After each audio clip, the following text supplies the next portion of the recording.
Hello, good evening बच्चों। और फिर से हम आ गए हैं जीन रेगुलेशन का लेके। ये आपका लगभग लेक्चर नंबर 3 होगा। आप लोग 2 लेक्चर को आप अच्छे से पढ़े होंगे। आप अगर अच्छे से पढ़ेंगे तो आपका कॉन्सेप्ट बहुत अच्छा से क्लियर हुआ होगा, और उस लेक्चर को देखने के बाद इस लेक्चर को आप अच्छे से देखिएगा और अच्छा कॉन्सेप्ट होता चल जाएगा इस टॉपिक के अंदर।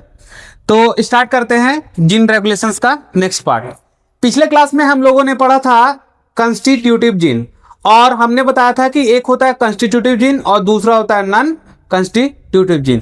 वो कंस्टिट्यूटिव जीन था, और यहाँ पे क्या है बताइए, इसको बोलते हैं नॉन कंस्टिट्यूटिव जीन।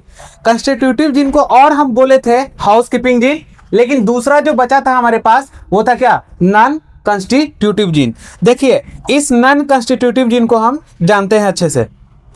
बच्चों, पिछले क्लास में आप लोग ने देखा होगा, इससे पहले आप लोग ने देखा होगा कि रेगुलेशन होता क्या है। आखिर जीन रेगुलेशन किसको बोलते हैं, ऑन ऑफ का कॉन्सेप्ट, लैक ऑफ रन का कॉन्सेप्ट, सारे चीज को क्लियर करते हुए हम आगे की तरफ बढ़ रहे थे।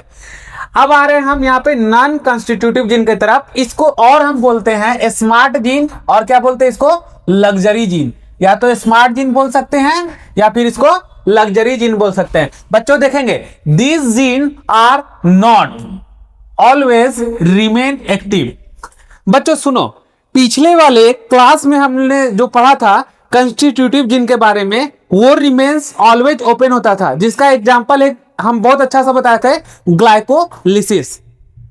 लेकिन यहां पे बोल रहा non constitutive genes, smart gene, luxury gene, these gene are not, यानी कि are not always remains active. ये हमेशा एक्टिव नहीं रहेगा। जब इसको नीड होगी तो ये एक्टिव होगा, और जब नीड नहीं होगी तो नॉन एक्टिव फेज में चला जाएगा। यानी सिंपल सा कॉन्सेप्ट समझे तो ऑन का और किसका बताओ, ऑफ का।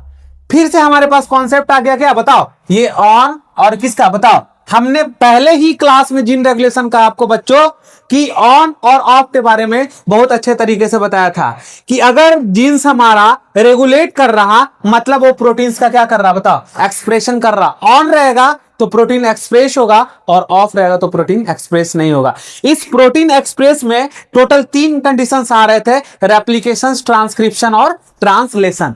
थोड़ा आगे बढ़ते बच्चों, देखो ये बोल रहा है these gene are not always remains active. On और ऑफ का कॉन्सेप्ट आ रहा। जीन देखिए हमारा ये क्या बताओ, ऑन, और ये जीन क्या बताओ बच्चों, तो ऑफ है। ये जीन ऑन है तो ये क्या करेगा, ट्रांसक्रिप्शन करेगा। अगर ट्रांसक्रिप्शन किया ये तो ये एमआरएनए बनाएगा, और एमआरएनए बनाएगा तो आगे का प्रोसेस ट्रांसलेशन होगा, और ट्रांसलेशन होगा तो प्रोटीन का एक्सप्रेशन जरूर होगा। क्या होगा, प्रोटीन का एक्सप्रेशन जरूर होगा। यानी ये कंडीशंस कैसा आ गया बताओ, ऑन का।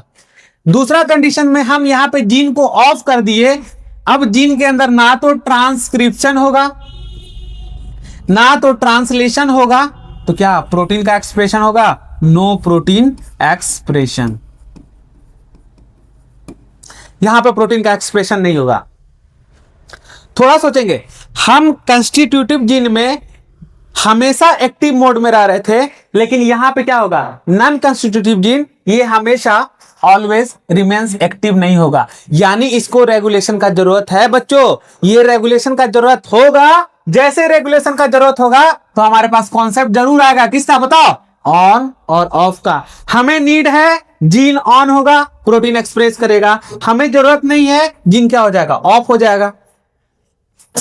इंटरकन्वर्टिबल्स मतलब क्या हो रहा बताओ, यहां पे ऑन और ऑफ का कॉन्सेप्ट चल रहा, मतलब रेगुलेशन का बात हो रहा। किसका बात हो रहा बाबू, तो रेगुलेशंस का। किसका बात होगा, तो रेगुलेशंस का। तो लाइन समझेंगे, दिस जीन्स आर का मतलब ये, दीज मतलब क्या, non constitutive gene are not always remains active. That's means on और ऑफ होता रहेगा। यहां पे बोल रहा their product are not constant needed for cellular activity. इसका जो प्रोडक्ट बन रहा वो ऐसा नहीं है कि हमेशा जरूरत पड़ रहा, नॉट कांस्टेंट मतलब क्या, नीडेड। ऐसा नहीं है कि एकदम जरूरी है, चलते जा रहा कंस्टिट्यूटिव जीन की तरह, सेलुलर एक्टिविटी के लिए हमको नीड है, हमेशा सेलुलर एक्टिविटी कराने के लिए हमको एक्टिव रखना पड़ेगा, ऐसा नहीं है। इसको हम क्या कर सकते हैं, ऑफ भी कर सकते हैं। For this genes regulations required, इस जीन को रेगुलेशन का रिक्वायर्ड होगा तो हमारे पास जीन ऑन भी हो जाएगा और ऑफ भी हो जाएगा। जैसे ये कॉन्सेप्ट आएगा रेगुलेशन हमारा होगा बच्चों, क्या होगा, रेगुलेशन होगा। बात करें तो यहां पर इसके दो जीन्स यानी कौन है, टू टाइप्स ऑफ, इसका टाइप हो जाएगा नॉन कंस्टिट्यूटिव का। दो टाइप्स होता है बच्चों, एक होता है इंड्यूसिबल और एक होता है रिप्रेसिबल। इंड्यूसिबल मतलब इंड्यूस करना, रिप्रेसिबल मतलब रिप्रेस करना। तो देखो जब इंड्यूसिबल का कॉन्सेप्ट आएगा तो यहां पे हमेशा किधर की तरफ चलेंगे, ऑफ से ऑन की तरफ चलेंगे। यानी हमारा शुरू में ऑफ रहेगा और फिर बाद में क्या, ऑन रहेगा। तो देखो ऑफ से ऑन की तरफ पड़ रहा है। तो बताओ बच्चों कि इसको जरूरत पड़ा कि नहीं पड़ा रेगुलेशंस का, तो यस, किसका जरूरत पड़ा, रेगुलेशंस का। इसलिए कैसा जीन होगा, नॉन कंस्टिट्यूटिव जीन होगा। कैसा जीन होगा, स्मार्ट जीन होगा। दूसरा एग्जांपल आता है रिप्रेसिबल का, ये ऑन रहेगा तो इसको ऑफ करने का नीड पड़ेगा। इसका एग्जांपल आता है ट्रिप्टोफैन ऑपरेंट। यहीं से हमारा टॉपिक स्टार्ट होने जा रहा, लेक एप्रोन।